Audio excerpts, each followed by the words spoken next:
Walidi salaamay dhamaantiin Manchester United waxay 3 gool eber ku soo garaacday kooxda Leicester City. Manchester United Fernando Royce sidoo u qabtayba waxba waa laga qaban laayahay. Ka waran 4 kulan ayuu soo ciyaaray, hal kulanna lagama badin. Hal kulan draw ayuu galay, saddexda kalena waa uu soo badiyay. Haddaba kulanka hadaan u nimaano, kulanku wuxuu ahaa mid ka dhacay Old Trafford kaas oo Leicester City halkaas marti ay ku ahayd.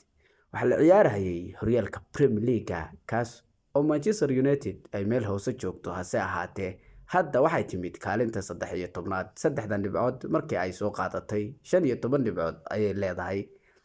kulanka hadda u nimaano Bruno Fernandes ayaa hoggaanka qabtay daqiiqadii 17aad taas oo Ahmed Diallo gool ka caawiyay hase ahaatee 38 markii ay mareysay Leicester City waxa iska dhalisay gool hase ahaatee sida ciyaartu u sii socotay half-time-kii 2 eber ayaa lagu kala aaday taas oo Garnacho uu dhaliyay 82 daqiiqo markii mareysay Bruno Fernandesna halkaas uu ka caawiyay.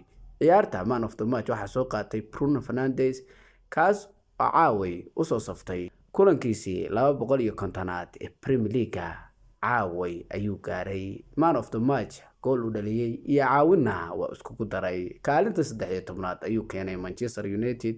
hambalyo Manchester United runtii guushan waxay ka caawin doontaa inaad u soo baxdaan championka ugu yaraan haddii nin Premier League ba qaadin. dhamaantiin waa mahadsantiin muuqaalkan hadduu ku soo gaaray waxaan ka codsanayaa inaad ku soo biirto ka mid noqoto bahweynta aan halkan ku saaxiibnay.